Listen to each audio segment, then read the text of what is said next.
Do you have a high action or low action on your guitar? Quite low. I don't like to have heavy cords on my fingers because sometimes they itch and they get sore and all that. So on my fingers, because while playing now you can see the dents, but usually it's no corn, with the exception, I think we did quite a bit of it yesterday, but normally it's no corn on my fingers at all where you can see. I mean, you got the soft corns on them, and usually there aren't any other. So I usually keep the action quite low, up just enough to where it won't, you know, won't ring against the frets. But I carry pretty heavy strings on the bottom, especially. On the top, I've got a 10 on the E string here. The second string is a 13. Third string is a 17. 30 on the D string. 42 or 44, I think. 44 on the A string, and a 54 usually is what I like on the E string. So you have very heavy bottoms. Yeah, very heavy bottom, because as a blues player, I still, like when I do hit these chords, I don't want them to sound tingy. I want them. So if you're hitting, and if the strings wasn't as heavy, I don't think you'd get as big a sound.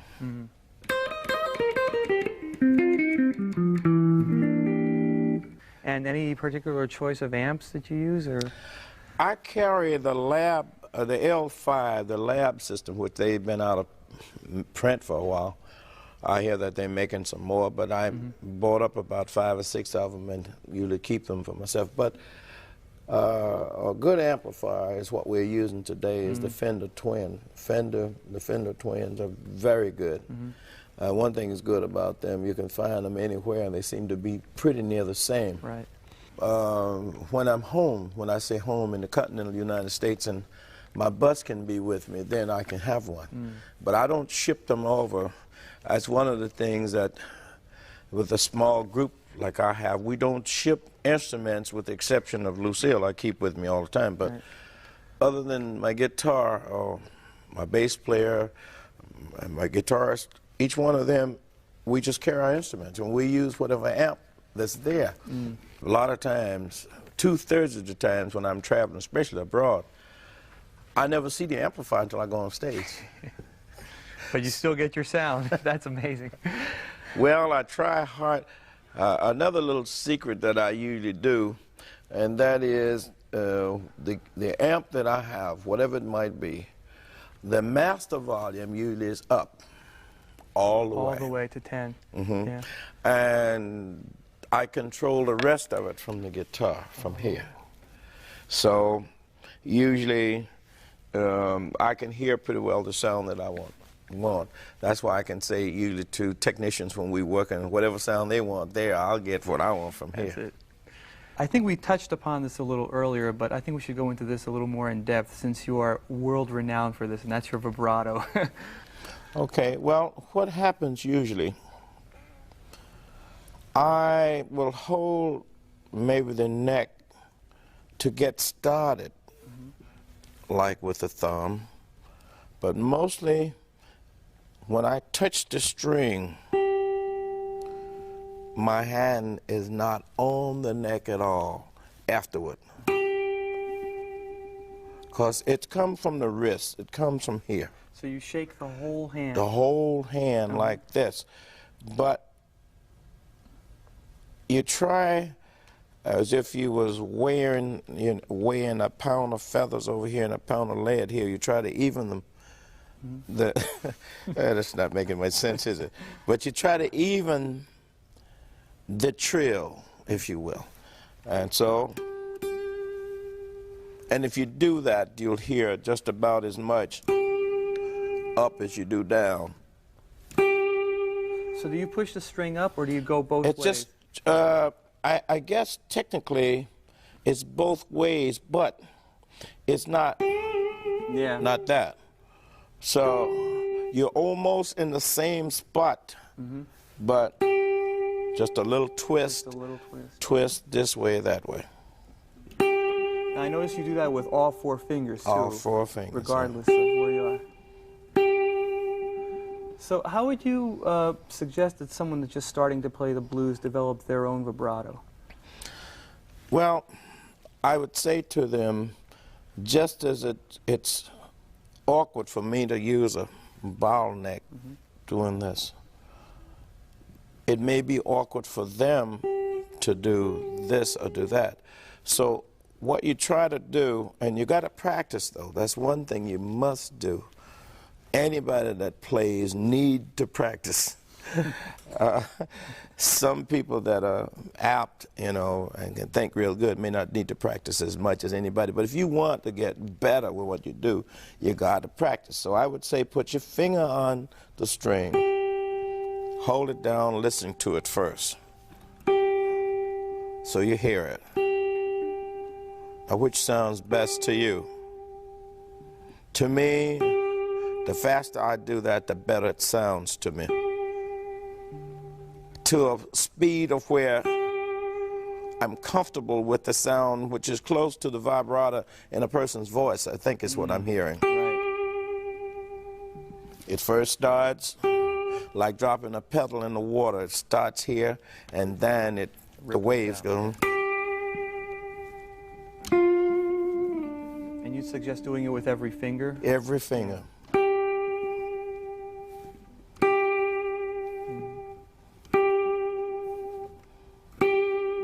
Even though I can do it with all fingers, it seemed to me that the second one I'm the best with.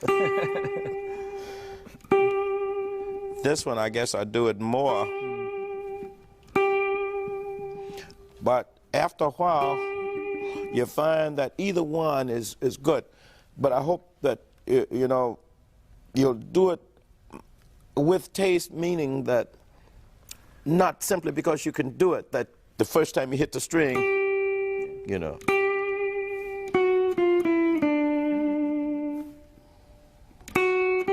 So if I'm playing, every time I hit a note, it doesn't sound right, so.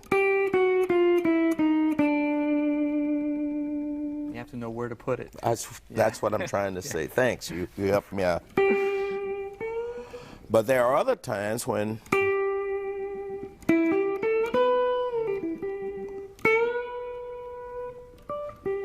so I don't want it there. You'll bend up and you won't use a vibrato. Yeah.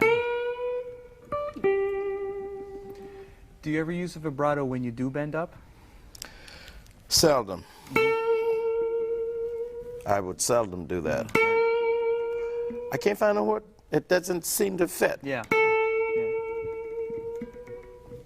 Doesn't seem to fit for me. So I would rather do, because this is where I really want to tell my story. I'm leading to the story. If that makes sense. It makes complete sense.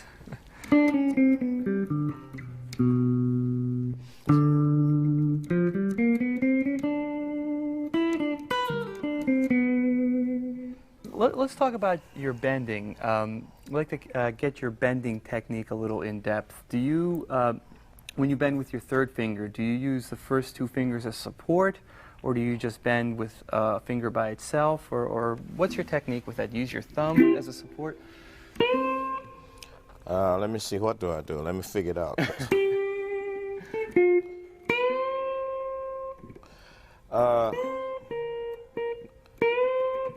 I think I kind of use as a second finger for support. Yeah. By holding the 3 there, this is like from a cold start, if you will. Yeah.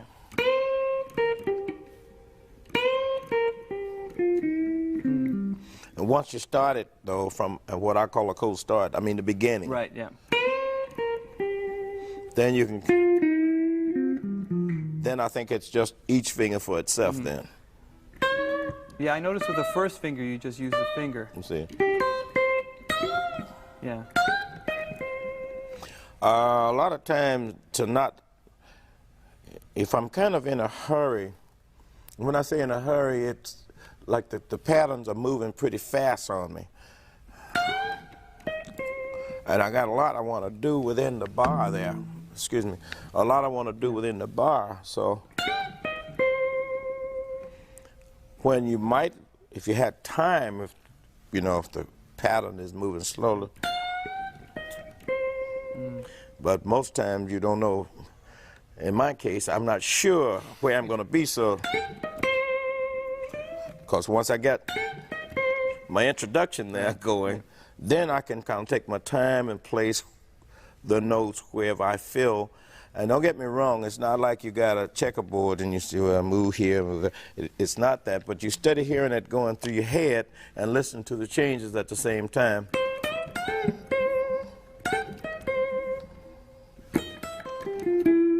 So the first bend you did was like a quick bend. You just yanked it up. And then if you have time, you take your time Yeah, with if I the had bend. time. Let's see that. There we go, yeah. Maybe you can play the fast one and then the slow one, just so we can compare them.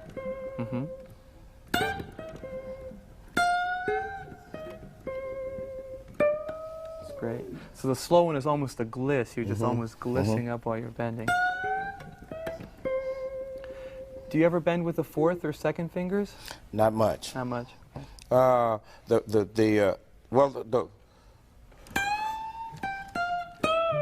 but this one here, no. Yeah. I mostly do that one like, this is really a spare. In other words, if you ain't got nothing else left up here, he's busy, then you. One more thing, when you just sit at home all alone and you have the guitar in your hand, you stretch out sometimes? You play things that you normally wouldn't play on stage? Yeah, and stumble all over the place, yeah.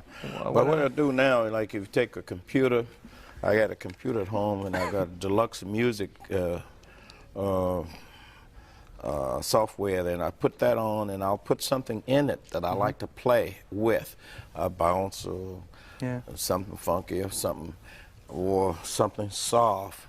And so I program it to play something that I like. And then I'll play along with it and then don't care where and what I try to play. So that's the one way I've kind of advanced my playing a little bit from that. But prior to the computer, what I would do then was maybe find a record or something that is playing something that I can hear the changes pretty well. And then you just go on and play with that. You want to try some of that now? Stretching out a little bit? Just a hair. Just a hair, all right. Just a hair. All right. All right, let's see. Let's have, let's say, we haven't did anything in F sharp, have we? So F sharp would be just a little different. You got it.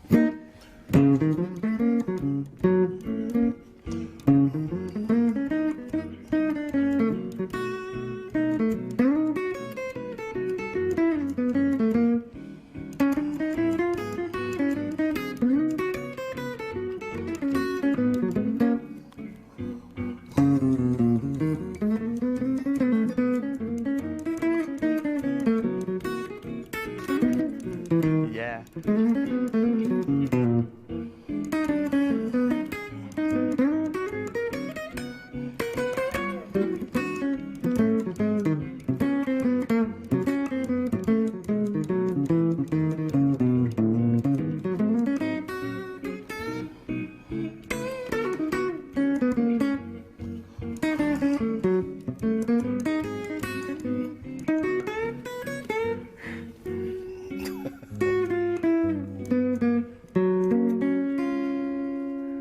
Great.